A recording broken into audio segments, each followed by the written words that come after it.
She was 6, he was 29. Their wedding was witnessed by thousands. In 1396, a child named Isabelle of France was sent across the English Channel to marry a man nearly 5 times her age. Her story isn't one of royal pageantry or medieval romance. It's a chilling testimony to how power, politics, and profit turn children into currency. And while history books have quietly buried the truth, hidden records reveal a horror story we were never meant to read. Born in the shadow of madness, Isabelle entered the world in the royal palace of the Louvre.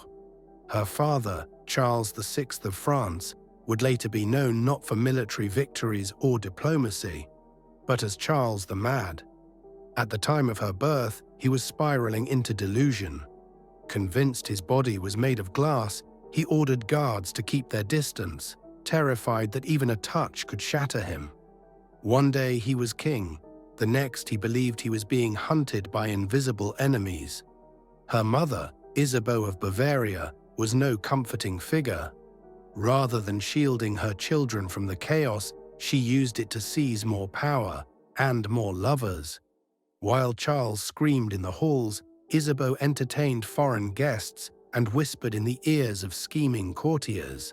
From infancy, Isabelle was never treated as a child. She was a transaction in waiting.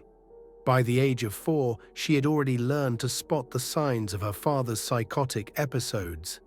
The darting eyes, the sudden stillness before a violent outburst. At 5, she witnessed him try to murder her mother, screaming that his daughter was a demon sent to steal his soul. The palace's expense records from 1394 include a telling entry. Iron bars were installed on the windows of Isabelle's chambers, not for her protection, but to keep her from jumping. Even at that age, death seemed preferable to the life she was living, but her suffering was just beginning. In 1395, messengers from England arrived with a proposal that would change everything. King Richard II had lost his wife and his political footing. He needed allies, money, and peace with France. The French crown saw an opportunity: trade a child for a 28-year truce, a mountain of gold, and temporary stability. Isabelle would become Queen of England. At 6 years old, the negotiations were cold-blooded. English officials hesitated. 6 was considered too young, even by medieval standards.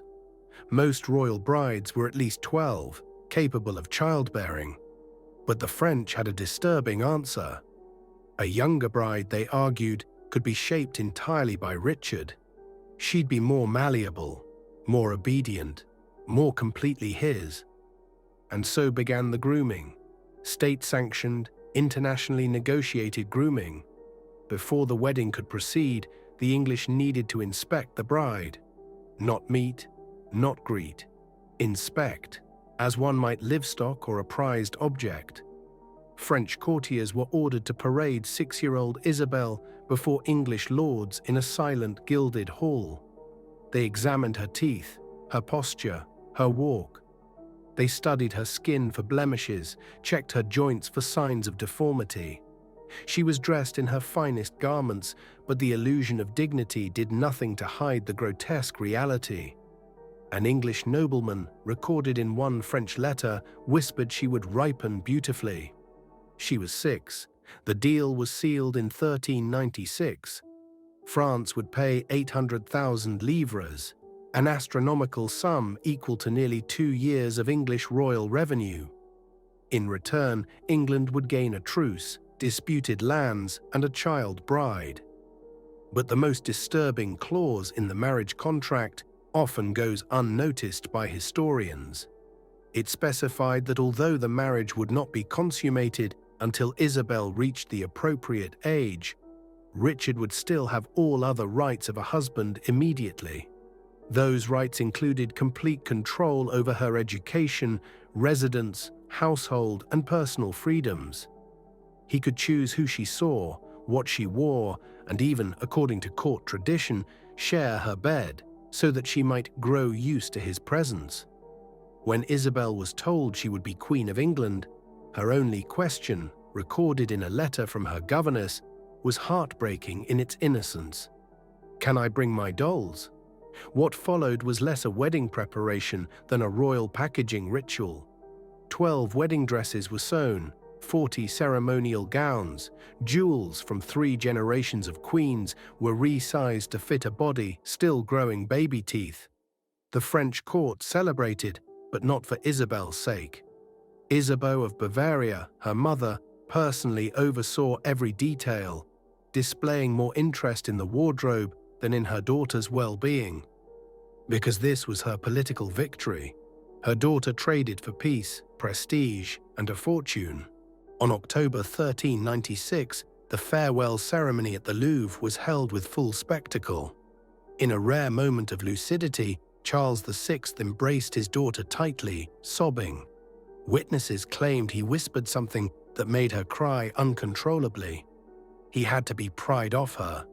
Isabelle screamed for him long after the palace had vanished behind her. The journey to Calais took 2 weeks, 2 weeks of cold winds, unfamiliar landscapes, and a child carried away from everything she'd ever known. Her French attendants later testified that she barely ate, rarely slept, and clutched her favorite wooden doll so tightly her hands bled from the pressure. At Calais, the transfer was choreographed like a hostage exchange. English tents stretched across the beach, covered in silk, flying King Richard's standard. Musicians played, acrobats performed. It was a circus. Everyone celebrated, except the girl at the center of it all. She was led to a marked point in the sand where English and French officials met.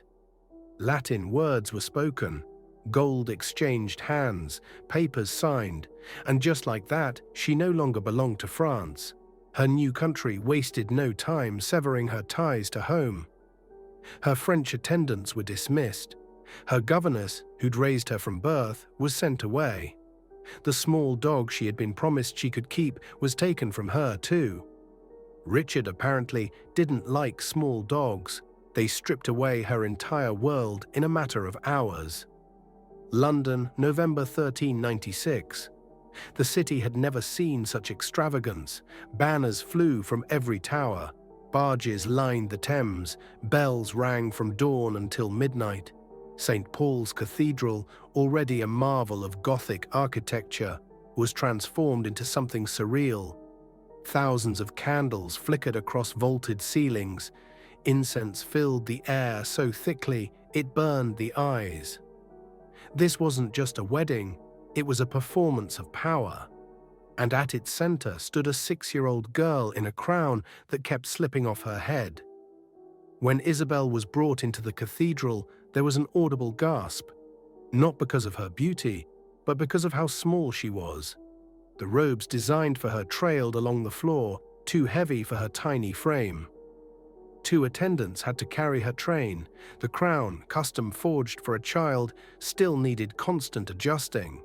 She didn't walk, she was led, like a prisoner. At the altar, King Richard II waited. 29 years old, tall and elegant, he wore robes worth more than most nobles' estates.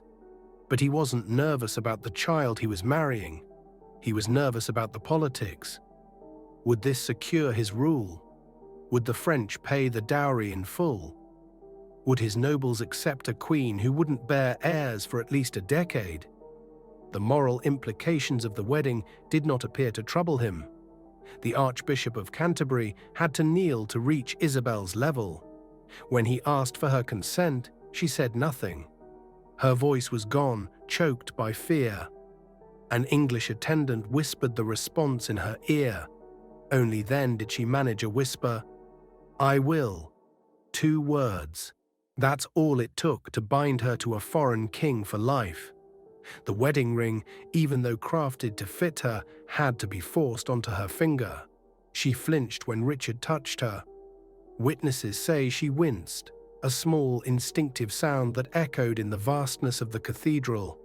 No one paused the ceremony. Instead of a kiss on the lips, Richard kissed her forehead, a small mercy in an otherwise grotesque display. The celebration continued at Westminster Hall with over 2,000 guests. They dined on stuffed swans, peacocks adorned in gold leaf, and boars' heads. Isabelle sat at the high table on a chair built to raise her to adult height. But she didn't eat, she didn't speak. A bishop later recorded that she stared blankly at a spot on the wall, as if her soul had left her body behind. And then came the bedding ceremony. In medieval tradition, the bride was publicly undressed and put to bed by her ladies, while priests offered blessings. The groom then joined her to complete the marriage, not physically, yet symbolically. For Isabelle, the ritual was altered. She was placed in bed fully clothed, holding the one French doll they'd allowed her to keep.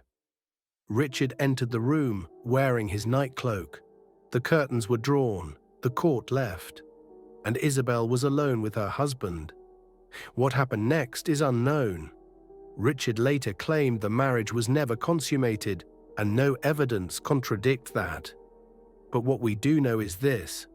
The next morning, her ladies found her huddled in a corner of the massive bed, refusing to speak or move. She remained silent for 3 days. When she finally spoke, her first words, spoken in French, were, "When can I go home?" The answer, of course, was never. After the wedding, Richard II surprised his court. He established a separate household for Isabelle at Windsor Castle, surrounded her with French-speaking attendants, and visited often, but always returned to his own chambers. He gave her books, toys, even a white pony she named Blanche. To the outside world, this was seen as gentleness. To others, it was something more insidious, calculated grooming cloaked in affection. Isabelle gradually adjusted. She began learning English, appeared in court ceremonies, and eventually referred to Richard not as husband, but as uncle, a child's attempt to rationalize a relationship she couldn't yet comprehend. Foreign ambassadors praised her grace and training, unaware or unwilling to acknowledge that she was still just a child who cried for home at night and clutched her doll in secret. Yet none of it could shield her from what was coming. By 1399, Richard's rule had turned tyrannical. He had exiled and executed political rivals, defied Parliament, and drained the royal treasury on vanity projects. The final blow came when he seized the lands of Henry Bolingbroke, Duke of Lancaster. Henry responded with an army. Richard's support evaporated.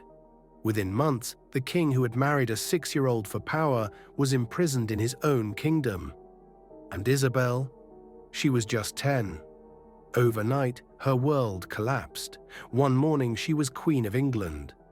That night, she was a royal widow in all but name. Richard was taken to Pontefract Castle, where he would die months later, possibly starved, possibly murdered. Isabelle was never allowed to see him again. The last image she had was of him in chains, being dragged away while she wept. But Richard's death didn't free her.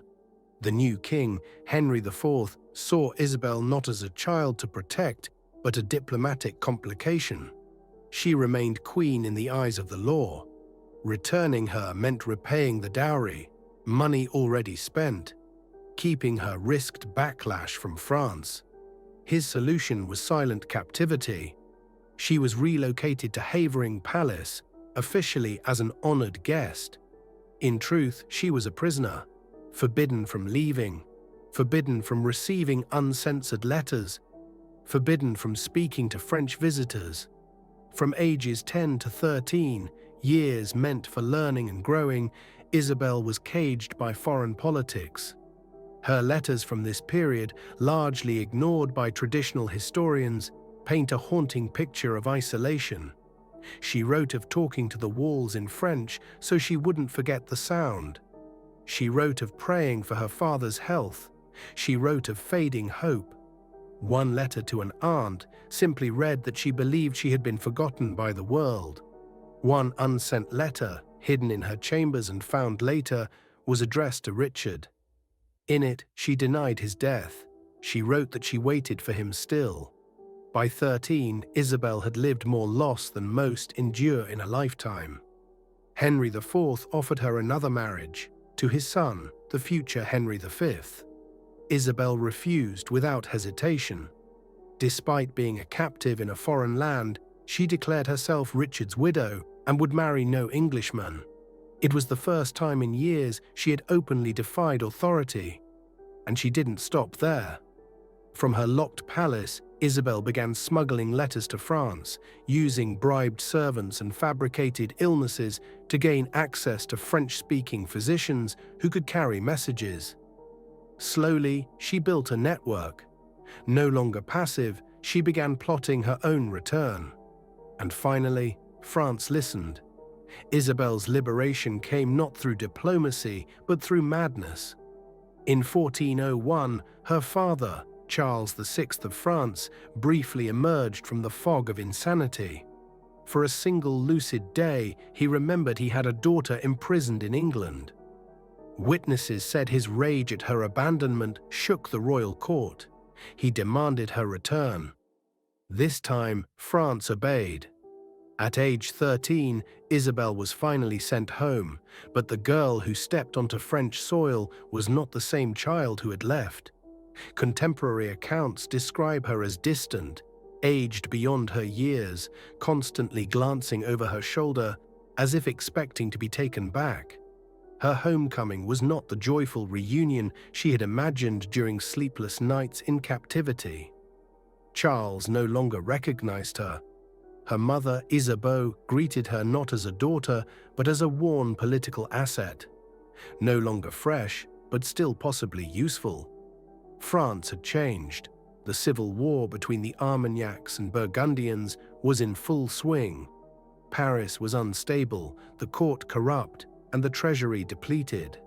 In this world, even damaged queens had value, if they could be repackaged and remarried. And so, in 1406, Isabelle was wed again, this time to Charles, Duke of Orléans. He was young, poetic, and remarkably close to her own age. Unlike her first marriage, this one carried the possibility of love. To those who observed them, their bond was genuine. Charles wrote her poetry filled with hope and healing, and for the first time in her life, Isabelle had a choice: to love, to be loved, and to be more than a symbol. In 1409, they had a daughter, Jeanne. Witnesses described Isabelle as glowing with happiness. For once, she had someone to protect, a life of her own making. She was no longer just a bride or a queen or a bargaining chip. She was a mother, but her body, malnourished, aged by stress and grief, was too fragile. The birth was difficult. The recovery failed. At just 20 years old, Isabelle of France lay dying. Her final request was simple: to hold her daughter. A nurse placed Jeanne in her arms. Isabelle whispered something only the child could hear. No one recorded her last words. She died on September 13, 1409. There was no national mourning, no great eulogies. The court chroniclers gave her 3 lines. 3 lines about political consequences, not about the life that had been taken, piece by piece, since she was 6 years old. But fragments of her story remained, in ledgers, letters, and whispers in the margins of history. And from those fragments, we remember her not as a queen, but as a child who was never allowed to be one. A girl sold for peace. A woman who found love too late. A mother who died young after a lifetime of being used, silenced, and caged. Her gravestone reads, Isabelle of Valois, Queen of England, Duchess of Orléans. But it should read, Isabelle, victim of a world that called itself civilized while destroying its children.